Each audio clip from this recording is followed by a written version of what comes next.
Salah satu pendiri Presidium Alumni 212 Faizal Assegaf, dalam keterangan persnya, Kamis tanggal 22 Februari tahun 2018 lalu, menilai mantan Gubernur DKI Jakarta, Anies Baswedan, sebagai bentuk pengkhianatan kepada ulama Munas dan elemen 212, oleh sebab ia enggan dan menolak menjadi fasilitator imam besar organisasi terlarang Front Pembela Islam FPI, Muhammad Rizik Syihab, untuk kembali ke Indonesia. Sikap Anies yang cuek, dan menolak memberi jaminan keamanan bagi Rizik kembali ke Indonesia, hal itu makin mempertegas watak politik Anies Baswedan yang licik, khianat dan oportunis, jelas dan semakin terang, Anies hanyalah memanfaatkan Rizik dan umat Islam Munas, untuk kepentingan Pilkada DKI 2017, di mana hal itu sudah lama menjadi kecurigaan yang disorot internal Presidium 212. Mestinya, sebagai gubernur yang diusung oleh kelompok 212, harusnya Anies peduli dan bertindak proaktif, untuk mencari solusi atas persoalan yang dihadapi oleh Rizik saat itu. Namun setelah menjabat gubernur, Anies dianggap lebih mesra dan condong hanya merangkul orang-orang di lingkaran kekuasaannya, dan bahkan bukan hanya itu, Anies nekat merangkul pengacara atau pembela ex-PKI Partai Komunis Indonesia, Nur Syahbani Katjasungkana, yang ia masukkan dalam tim gubernur untuk percepatan pembangunan, TGUPP, sedangkan di sisi lain, Habib Rizik yang menurutnya terzalimi, telah berjuang habis-habisan untuk memenangkan Anies menjadi gubernur, ia tidak pandai berterima kasih dan justru melupakan jasa Rizik Syihab dan mencampakkannya. Setelah lama hal itu berlalu, dan saat kini memasuki tahun politik, kali ini, tiba-tiba Faizal Assegaf muncul ke permukaan, dan menyarankan bakal calon presiden usungan Partai Nasdem, Anies Baswedan dan Ketua Umum Partai Demokrat, Agus Harimurti Yudhoyono (AHY) agar ikut serta pula mengajak Ketua Umum Partai Nasdem, Surya Paloh, dan Ketua Majelis Tinggi Partai Demokrat, Susilo Bambang Yudhoyono (SBY), bersilaturahmi kepada Habib Rizik Syihab. Faizal Assegaf menjelaskan, silaturahmi itu untuk mencairkan suasana dan agar lebih bijak dalam berpolitik.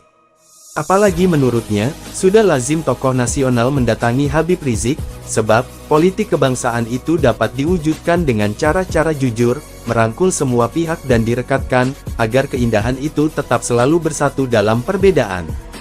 Faizal Assegaf menilai, saling rangkul dalam kesetaraan tanpa membedakan, menunjukkan bahwa, bakal calon presiden usungan Partai Nasdem dan Ketua Umum Partai Demokrat itu, menunjukkan kedewasaan dalam berpolitik. Dia juga menjelaskan, bahwa di atas kepentingan kalkulasi politik apapun yang dihasilkan, sikap kebersamaan jauh lebih utama, bukan hanya kepada Habib Rizik semata, tetapi juga kepada para tokoh agama dari kelompok manapun harus dirangkul. Permintaan Faizal kepada calon presiden usungan Nasdem, PKS dan Demokrat, Anies Baswedan, untuk segera mengajak Surya Paloh dan Agus Harimurti Yudhoyono, agar segera sowan ke Petamburan, dipertemukan dengan Rizik Syihab menyusul panasnya tensi politik jelang 2024 ini. Suasana yang memanas sekarang ini harus sesegera mungkin dibuat adem lagi, salah satu caranya adalah meminta petunjuk dari Rizik Syihab. Faizal yakin setelah pertemuan dengan pentolan Front Pembela Islam FPI itu, para politisi ini pasti bakal lebih bijak dalam berpolitik, setelah mereka dicerahkan oleh Rizik Syihab. Oleh sebab itu sangatlah elok, bila Anies dan AHY mengajak Surya Paloh serta SBY, bersilaturahmi kepada Habib Rizik, agar dapat mencairkan suasana dan bisa lebih bijak dalam berpolitik, kata Faizal di akun Twitternya Jumat tanggal 3 Februari tahun 2023. Menurutnya, langkah itu perlu ditempuh, untuk merangkul semua pihak, apalagi Habib Rizik juga telah didatangi tokoh-tokoh nasional. Sementara, politik kebangsaan itu hanya dapat diwujudkan dengan kejujuran, dapat merangkul semua pihak untuk direkatkan. Dari itu ia menyarankan, agar Anies dan AHY merangkul semua kalangan, termasuk semua tokoh religi dari berbagai kelompok manapun. Jika hal itu ditempuh, menurutnya itu adalah sebuah hal yang keren. Saran Faizal Assegaf kepada Anies Baswedan dan Ketua Umum Partai Demokrat, Agus Harimurti Yudhoyono (AHY), yang digadang-gadang jadi kandidat Capres-Cawapres di Pilpres 2024,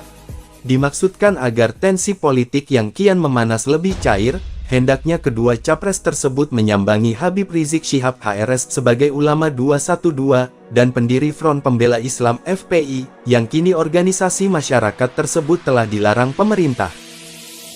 Bukan hanya mereka berdua, sebaiknya Anies dan AHY perlu mengajak Ketua Umum Nasdem Surya Paloh dan mantan Presiden sekaligus ayah AHY, Susilo Bambang Yudhoyono SBY, saling berangkulan dalam kesetaraan tanpa membedakan, agar dapat menunjukkan bahwa Anies dan AHY terlihat dewasa dalam berpolitik, tidak terpengaruh oleh kalkulasi apapun di dalam kepentingan masing-masing partai pengusung, namun yang terpenting adalah sikap kebersamaan.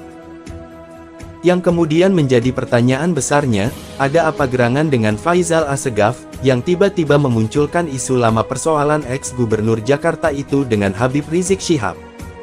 Ada beberapa kemungkinan yang patut kita curigai untuk kehati-hatian kita. Yang pertama, bahwa polarisasi yang terjadi di Pilkada Jakarta saat memenangkan Anies Baswedan, adalah keberhasilan Habib Rizik dan kelompok 212, yang memenangkan pertarungan politik di Jakarta. Yang kedua, isu yang dimunculkan bisa saja menjadi kode untuk memunculkan kembali praktek-praktek kotor dengan menjual agama, untuk memenuhi syahwat kekuasaan kelompok-kelompok tersebut, untuk menunjukkan kepada publik bahwa mereka merupakan kekuatan politik yang tidak boleh dipandang sebelah mata. Bila ini terjadi, maka efek-efek yang ditimbulkan tersebut akan sangat masif meluas di seluruh pelosok negeri, dan pada akhirnya akan mengancam keutuhan bangsa seperti yang mereka inginkan, untuk kemudian membangun sebuah negeri impian mereka, yaitu negeri khilafah.